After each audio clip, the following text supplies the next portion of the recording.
good question, Doug. Thank you. So when I first started the business, so I would make my products in my kitchen. So as I started to grow, last year, what I did is I converted part of my home into a little manufacturer, so it can be easier for me to produce my products and make them at home. So it's very easy for me to make my products. The hardest part for me is coming up with the recipes and the formula. So once I come up with my recipes and my formula, everything else is like a piece of cake. So what I do is I ordered all my ingredients online, like in bulk, like my oils, my powders, and everything, like the packaging. Um, and I just do it upstairs in my home, in my little area, and it's big enough for me to make batches of like 200 at a time. So by myself, only part time because I'm in school and I also work. So by myself, when I can make, I produce about 2,000 to 3,000 units a month.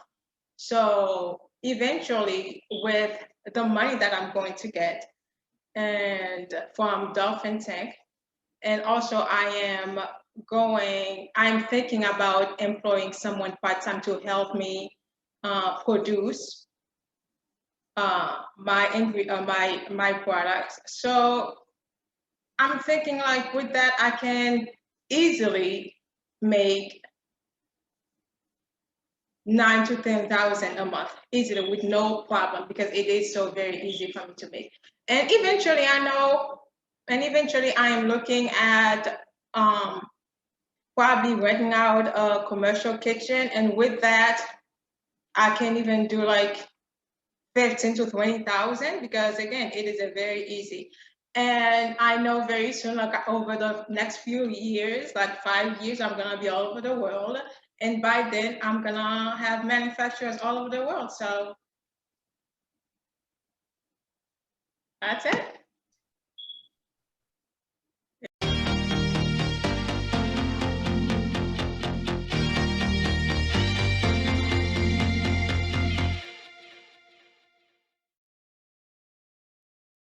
Based on the conversations we've had with Sodexo, they have the need to deliver to students to continue to compete with outside competition, like DoorDash or Uber Eats. And the younger generation is more into convenience, and that's the stage that we're heading.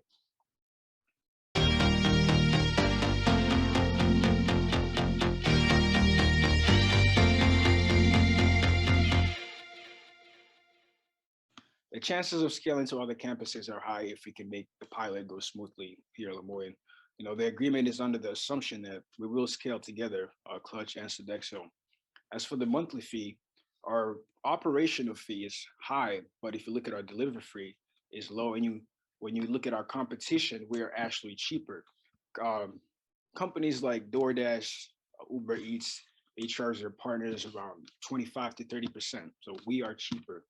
In terms of other things, the Sodexo is looking at is liability. If they work with a company like DoorDash, there'll be random people walking on campus delivering to students. That's a huge exposure to liability that Sodexo might not want to take.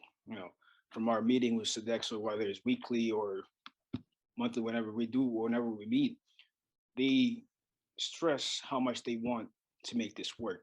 They believe in an idea of Clutch being for students. They believe in the idea of Clutch being ran by students for students.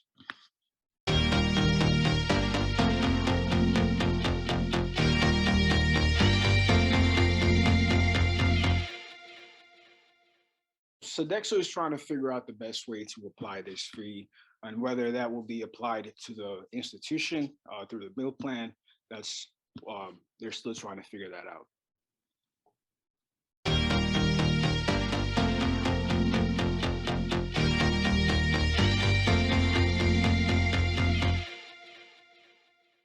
Right, so Hellbender Outdoors, we were asked with just $8,600, what's the sustainability?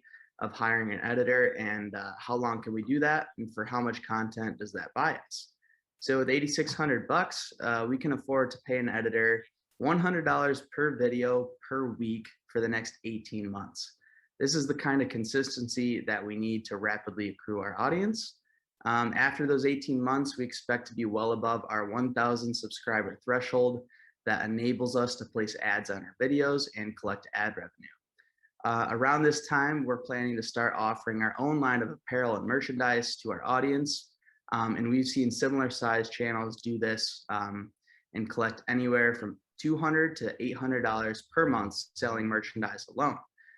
We expect to combine cash flows from our apparel sales and our ad revenue to be able to fully sustain the employment of an editor at $100 per video per week for the next 18 months.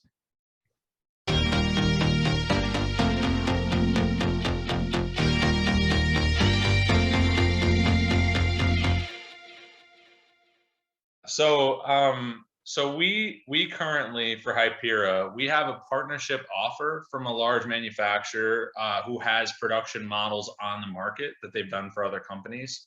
But unfortunately, I'm not allowed to disclose any information about the deal or the partner through an NDA with them. All you need to know about that, because I know, like, to be secure on an investment, all you need to know is that they're super interested in the project, and they care a lot about everything coming to fruition. Like they're dedicated to this project just through talkings and discussing the partnership with them. And given the resources, they'll generate the vehicle. That's through my word and through my team's word. Like they generate vehicles. They're not gonna mess this up at all. So.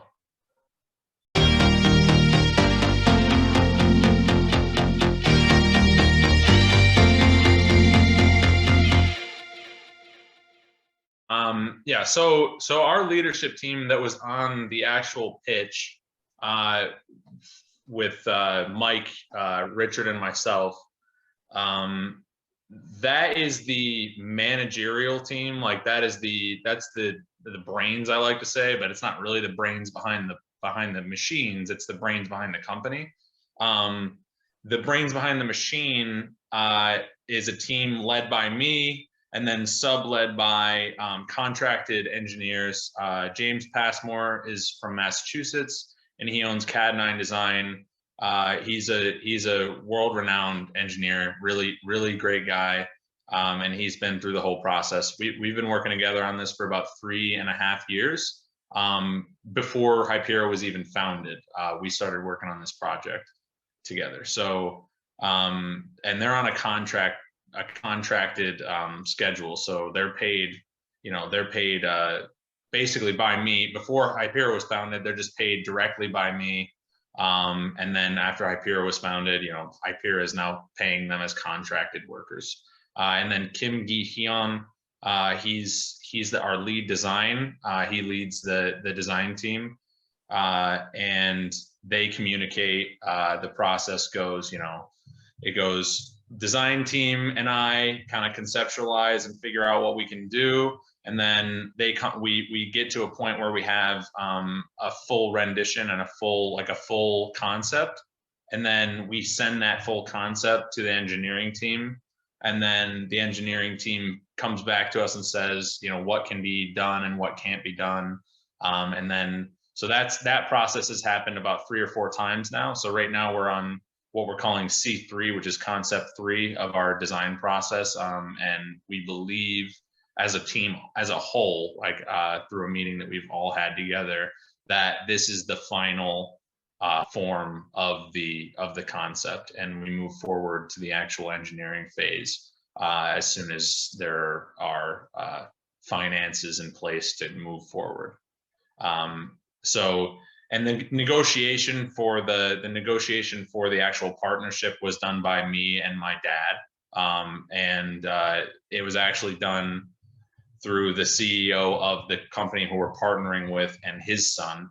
And so it was like a bonding thing. It was like this father son duo, and it actually helped in the long run. That's actually why I brought my dad onto the project in the first place, is because he's got experience in actually dealing with other companies. I've never partnered with another company. I've usually done everything on my own. But for this project, we need to bring other people in and have other people involved, because there's no way that one person can do all this. So.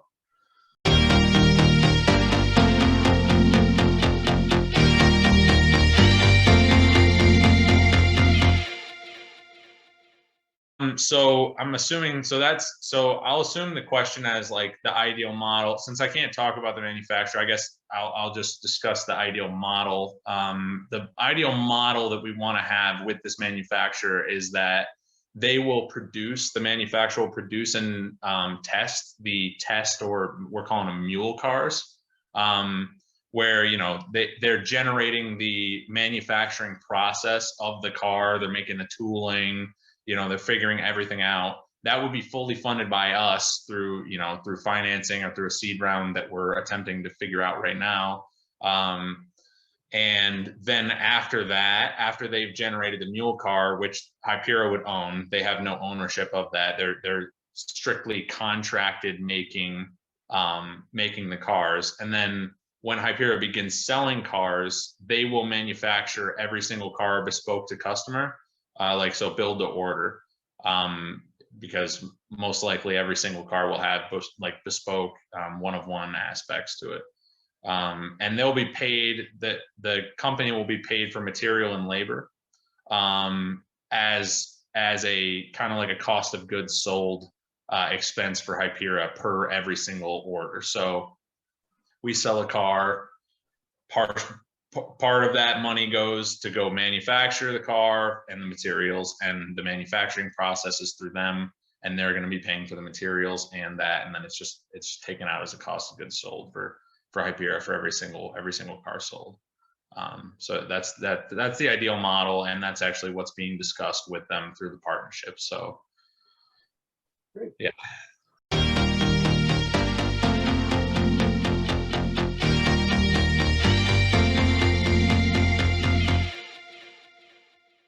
What distinguishes my business from other businesses? That is a great question. I'm really glad that you asked.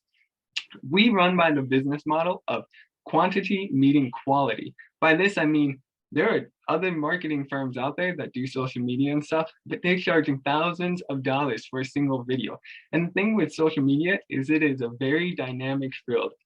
By this, I mean that things are changing so fast that if you spend $2,000, even $1,000 on a single video, your chances of it being seen could be slim to none. It might do really well, or the algorithm might not be on your side that day and it might miss. Therefore, we do produce really high quality content, not as high. We aren't shooting in 4K, we're shooting in 1080p. That allows us to be efficient, have less storage, have less components to our computers when we're editing the videos. And that allows us to be more efficient, cut costs, and also still deliver a very good product to our customers. With that, we believe that the price we charge is affordable for small businesses. And that is what we think differentiates us, is we're hitting that small niche, small businesses, quantity meeting quality, which many marketing firms out there in Syracuse aren't doing. And in fact, we're coming in about half the cost, if not a quarter of the cost, to other small or other marketing firms in the area. That's why we believe that we are different from our competitors.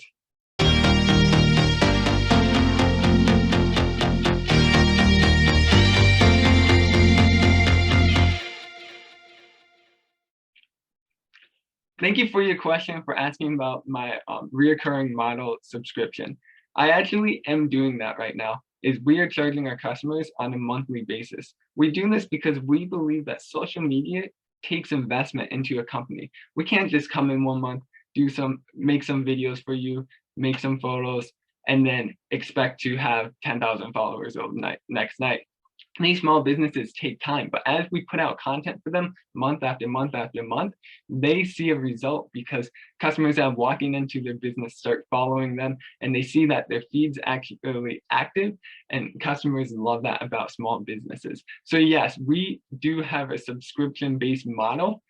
We offer 3 different services, anything that's from Get Started, which is our most basic monthly service, which basically gets the business out there, gets it known to the world, gets their feeds updated, to anything from Lead the Way, which is where we come in, help you dominate your social media game. We're putting out videos for you each month. We're creating content. We're working with you on a high personal level to really engage your customers. So yes, we are based on a monthly reoccurring subscription model, and any of the customers I talked about before are on those monthly subscription models. Thank you so much for that question.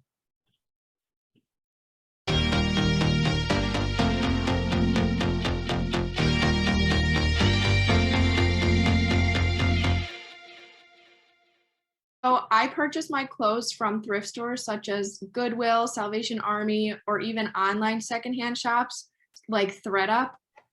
People donate large amount of clothing to these places, and I go in my own time and I collect as many materials and items as I can in order to make my products.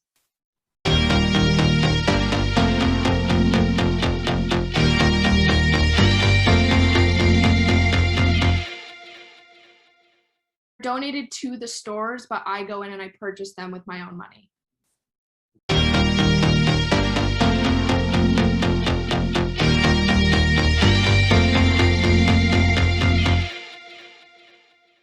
I don't see any future issues. I am purchasing these items from secondhand stores, not the brand's retailers. These items have been donated by people who have directly bought from the brands themselves, but have decided to no longer keep the item. I'm buying their donated clothes from thrift stores at an extremely low cost to rework them into new clothes. Once I alter an item with the materials I have available to me, the product is then changed, making it my own product. I am in no way claiming to be a retailer of these brands, which I state on all my products. But it is important for me to remove any branding that belongs to the original brand. For example, you may have seen the recent case of Nike versus Lil Nas X for selling pre-bought shoes that were modified but still had Nike's original brand on it. As long as someone is reworking an item and not claiming to be producing the items directly from the brand, it is usually allowed on the marketplace.